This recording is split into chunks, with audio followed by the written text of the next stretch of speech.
Can you hear me? Yeah. Sweet. I lost my, I didn't lose it. I just don't know where my tripod for my phone is, so I'm going to set it up Okay. right there. Does that work? Yeah. Cool. What's up, man? Hi. How are you My doing? name. Fine, thank you. You. Good. My name is Rodrigo. Yeah. As I told you in Reddit, this is for my English class, and I had to interview someone who works the job I want when I grow up. So I'm gonna start. Sounds good. And you want to write screenplays? Yeah, Sweet. and direct movies. Awesome. All right. Yeah. Far away. You're up in NorCal? Or is it, And where are you at? Where are you at? I live in Mexico. Oh, nice. What part? It's called Puebla. Is it like what part of Mexico? It's right next to Mexico City. Nice. Very cool. Yeah. Awesome. All right, man. Fire away. Okay. So please introduce yourself. Yeah, my name's Ryan McCoy. I'm a screenwriter, a producer, a director, an author, content producer, and father. Okay. And what films have you worked on? I've written and produced 2 feature films. First one was called Black, didn't really go anywhere, and the second one was called Evidence, which went worldwide, but didn't financially secure me or catapult me further in my career the way I kind of wanted to. It's kind of a long story, but one of those, Hollywood stories. Worked my tail off to get it done. But yeah, anyway. So I've done those 2, and then short films, music videos. I've written several scripts. I had a few scripts optioned. I have 1 script in option right now.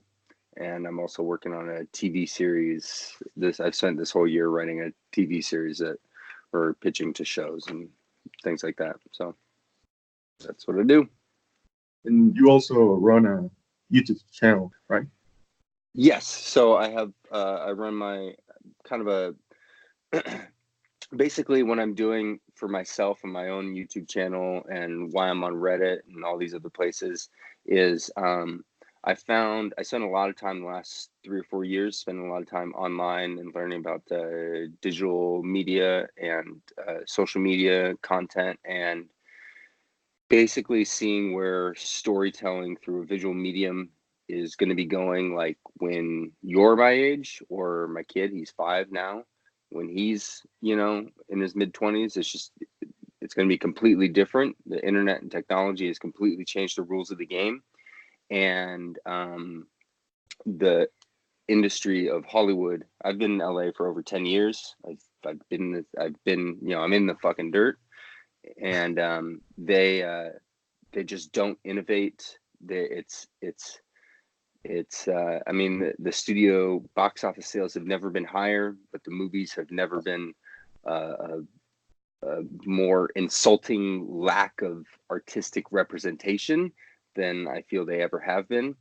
And so my goal is to completely shake up the industry and flip it on its head and kind of pave the way and lead the charge for the next generation, the next wave of filmmakers to come through, because I want them to focus on storytelling, creativity, and being happy in what they're doing. Because I've personally either, I mean, this industry has almost cost me my life. It's threatened the life of my family. I've had friends disappear. People have killed themselves. Drug addiction. I mean, it's the worst industry in the entire world. Things are starting to taste and expose, but I want to rip the fucking curtain open and expose it for what it is. And it's just with all the advancements that are going on in so many other industries and all the different innovation that people are jumping on board, yet our industry is controlled by like 5 you know, old rich white dudes still. That yeah, my goal is to just kind of disrupt and destroy that. And so I just started to document the journey through vlogs and podcasts, interview people within my industry, and just talk about that. And I plan on doing that forever, because I think not only will it be for younger filmmakers something that they can watch and they can see somebody going through the shit and going through it all and say, well, if he's doing it, I can do it. But then also kind of leaving a legacy, I think, for my son, and my great grandkids will probably think it's a lot cooler than my son will. But just that's my mission, and that's what I do pretty much every day to try to do that. I'm very, very passionate about it, and just changing the industry and the way people think is just wrong. And on top of that, it's difficult because you're mixing something that's so personal when you're creating something, whether it's writing or you're directing or anything. The person who's creating it is coming from a place of emotion and feelings inside, and we don't know what their life is or their history or where they come from or anything like that. And this is how they're expressing their feelings and their emotions. And for it then to be judged by a 26-year-old Harvard grad who decides what shows or movies are going to be made by looking at a spreadsheet, it's just wrong. And I know that's the way the industry always has been, but I don't think it should remain that way. I don't think it's right. So Yeah, yeah. yeah, it's at its worst point, I think, right now. It's Yep. all blockbusters, superhero movies, and Yeah. They're the well, worst. I'm gonna start with the questions. Sure. What made you pursue filmmaking? The very traditional, just I always loved, I was always into writing a lot as a kid. And then about fifth grade, my family got a video camera, and I just started messing around with that, make little Lego animation, stop motion animation, and then get my buddies and just start doing stuff. And then by like eighth grade, I remember I was writing stories for class, and then I would on the weekends like film them with my friends. And then I did it all through high school. It's the only thing I wanted to do in high school. I slept through every single other class. I played sports, so that got me through high school pretty easily. Uh, it's just always what I've wanted to do. Movies, I realize now, were the only thing, they were the thing that I could rely on, that they never let me down. Regardless of a movie was good or bad, if, as a kid, wanted to escape or get away, movies were always there for me. So my love for them is really ridiculously deep. It's right below the love for my child. I think they're very important to me. Yeah. And how did you get started in the film industry? So, just always did it.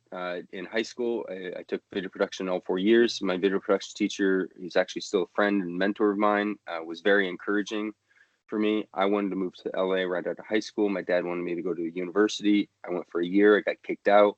I spent a year just kind of fucking around, and then I went to film school in Seattle for video and film production. Loved it there, but then left early because I'd already learned everything, and I basically used that as a catapult to go and just make my first feature film, guerrilla style and everything like that. So that's kind of how I got into it. And then after that film, that's what kind of brought me to LA first, and away from there. Yeah. And what do you think is harder, getting started or being able to keep going? Being able to keep going, 100%. And I'll tell you why. So I did that first film. I got it done. I got into a festival. It never found distribution or anything. And the movie's like terrible. The script's not bad, but it's just the whole thing had to be ADR. It's a mess. But I got it done. Nobody else had done that, right?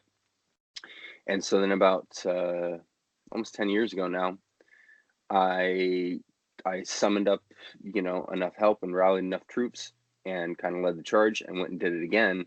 And this movie and Evidence, like I said, blew up. And Paramount was calling me, and I was screening at their lot, and I thought kind of like, this is it. I've reached that hill. And I was taking all sorts of meetings with agents and management companies and stuff like that. And one in particular asked me if he said, well, what do you have next? And I said, at the time I didn't have any of the scripts or anything. I was just like, well, I made this, I did it. I made a movie that's good. You know what I mean? Like, give me the keys to the city, let me go. And he said something. He said, your lights, you said you're going to have about 6 months. And then your light's going to start to fade, and people are going to stop picking up your phone calls and stop replying to emails. And it wasn't even 6 months. He was absolutely right. It just, my star kind of dwindled down. My rating on IMDb dropped. People stopped contacting me, all that. And it was rough. And then life happened. I got married. I had a child. And then just, I'm at this weird age of, I think I'm kind of the last generation of filmmakers to come to LA that are really going to have to live and eat this much shit. Because I think filmmakers that are coming to LA are going to have, like, if you eventually move to LA, you're going to have such a bigger repertoire of things. What's up, buddy? When you're done talking on the phone, can we play? In a little bit. I got work to do today, bud. Okay. So when you're done, No. both of them. Can you leave me alone, please? Both of them. Like, okay. Sorry, it's my kid. So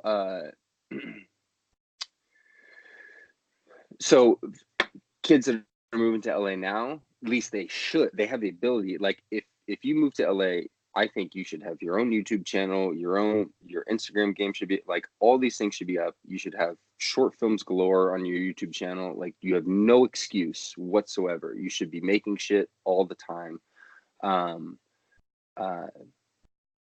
There's just so much more opportunity. So I think I'm kind of the last generation that's kind of like right when, as technology kind of, came together with the industry. I think I'm just on the tail end of that kind of old school, lifestyle, which is great. But it's, dude, I just had a friend this week reach out to me on Instagram. I went to high school with him. I haven't seen him in 10 years. I only saw him once down here. He's a photographer and videographer. And he reached out to me simply because he's 35 and he's been doing this for a long time, and he's just depressed, like straight depressed. Doesn't have, his dad died a year ago, doesn't have any other family or friends or anything like that, and he's just like, how do you do it? And it's tough. It's so continuing to move forward is that's the fucking game. It's not getting started. Tons of people get started. That's why so many people leave this city. I've seen so many friends come from all over the place. I'm going to do this and this and that and this and that. And just, whether it be 3, 5, 10 years later, they leave. They go back home to mommy. The city fucking chews you up and spits you out. But I love it. I love the dirt, though. I love living in shit. Okay. And you mentioned that your 2 films are horror movies, right? The second one, definitely a horror film, horror action. The first one is kind of like a psychological drama, thriller, noir. It was a French director, so. Okay, and what film has inspired you the most?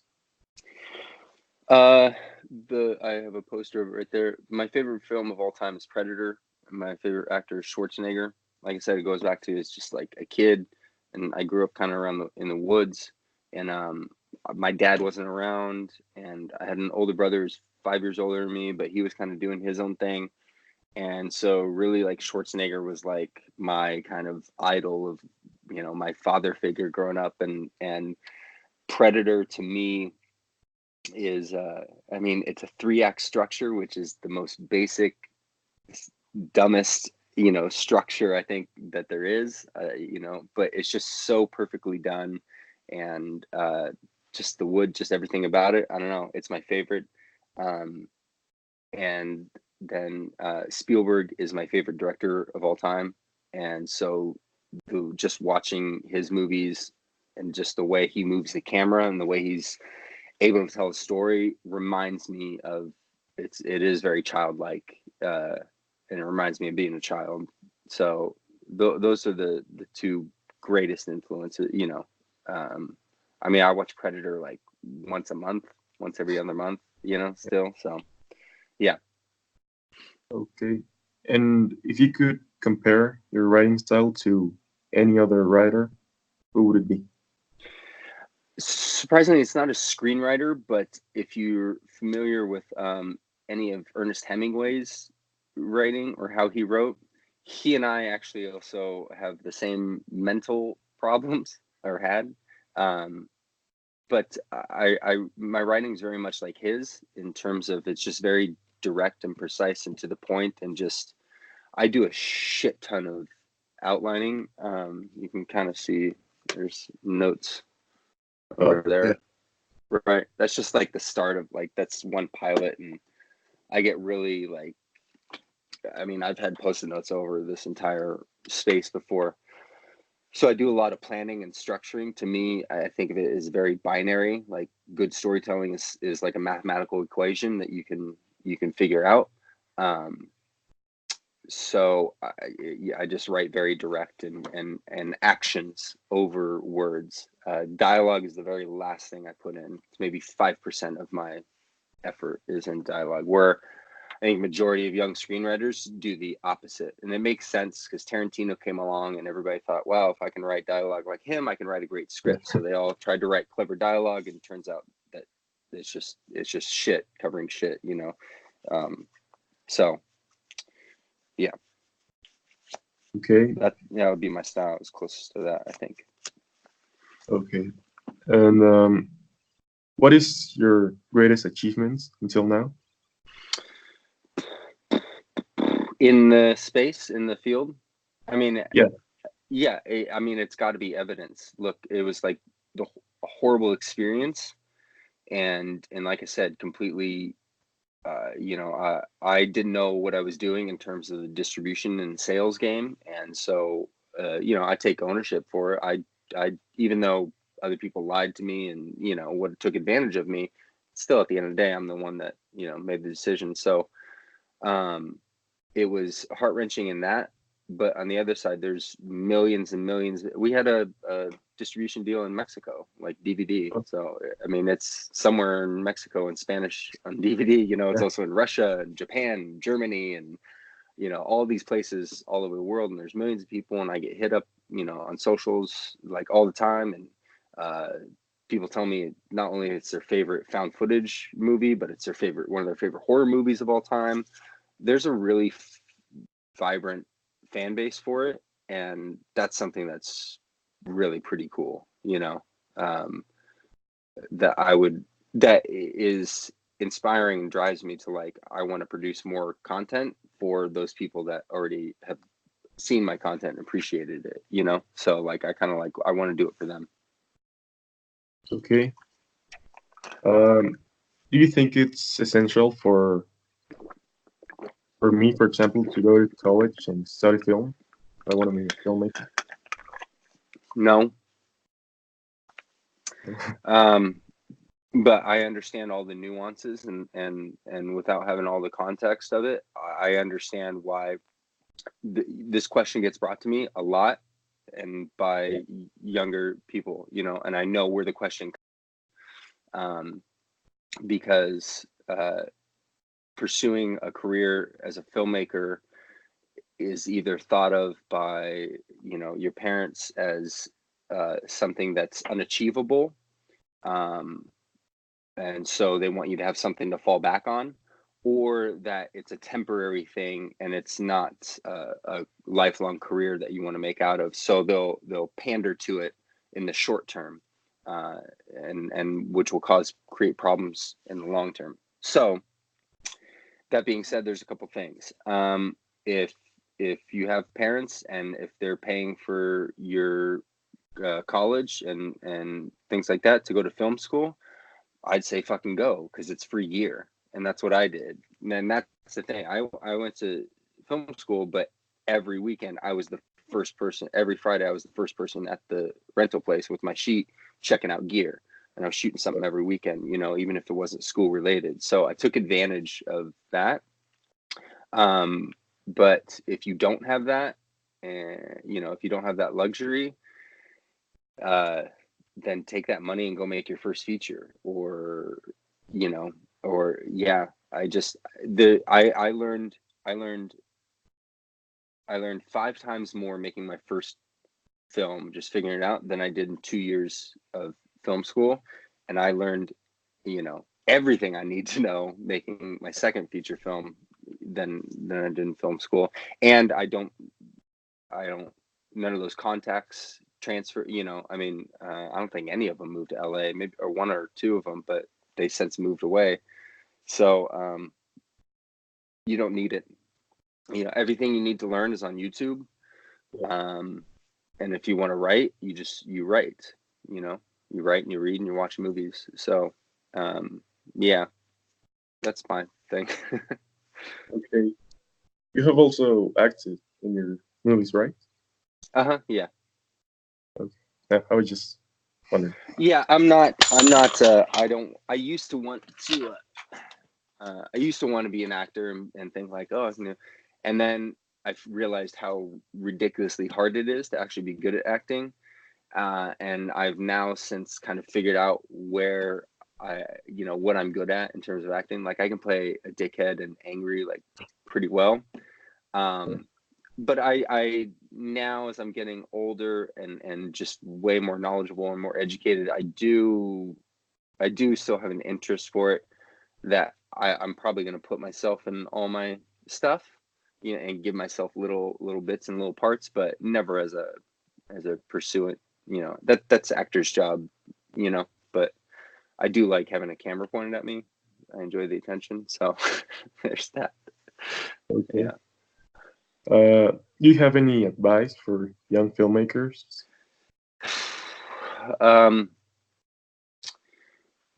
Yeah, don't listen to what any other filmmaker is, older. I wouldn't listen to anybody. Like, I'm a rare breed in this industry for my age. I have so much more knowledge of digital media and social media, and what Snapchat is doing in terms of storytelling, what YouTube is doing, producing content, all the streaming services. Quibi's coming out next year, which is 3-minute short story. You know what I mean? Like, we don't know where this is all going.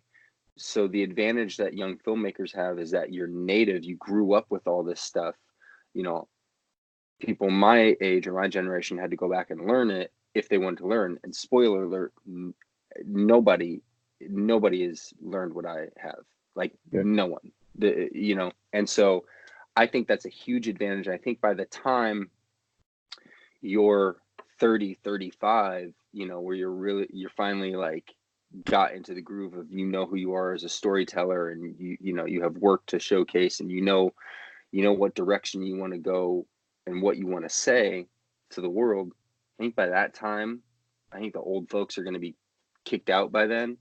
And I think the industry is going to be more open to accepting different ideas and new forms of storytelling that the younger generation of filmmakers is going to bring. So my advice would be, don't listen to anybody.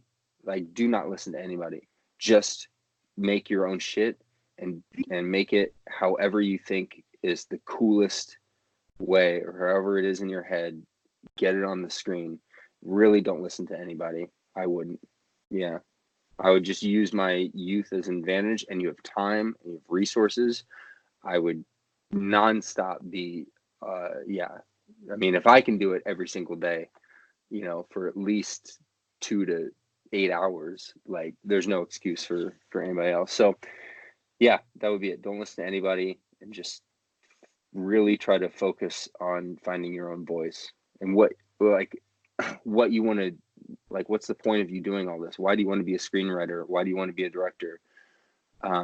I don't do it for any accolades or any financial return at all. I really hate money. I have none, so that's easy. It's just not what drives me. What drives me is I have emotions and have things happen in my past that I'm trying to figure out. And the only way for me to get that out is through my writing, and then I want to share those stories with the rest of the world, because I think that they can teach people something, make people happy, make people dream and hope and feel good and stuff like that. So that's why I do my thing, and I think that's a very important thing for a filmmaker to find. And once you kind of lock in on that and you kind of forget about everything else, that's when I think it really starts to open up, and people even kind of start seeing that in your work. Like, your work gets better once you stop caring and just really start focusing on what you're trying to tell, instead of I'm trying to write the best script, or I want to write a script that gets accepted into a screenwriting contest or things of that nature. I just focus on really find your own voice. Yeah. Okay. Well, that's it. That's all the questions I have. Sweet, Thanks man. for your time. You're welcome. Yeah, thanks for reaching out. This is, if you have any other questions or need any other help, feel free to hit me up. You got me on Reddit. You can, I go on there. I try to go on there about once a week and spend a couple hours and engaging and talking. So I'm always there. And I wish you the best of luck, man. You have plans on moving up here soon, or what are you doing? Yeah, I'm applying to Stanford, so it's close to LA. That's nice. But if I don't get there, I'm just going to college here in Mexico and planning to move up there once I finish. Awesome. Yeah. Well, I wish you the best of luck, man. And let me know, and hopefully I'll see you up here in LA sometime soon. And yeah, I wish you all the best, man. You too. Okay, man. Take care. Bye. Whoops. Later. Bye.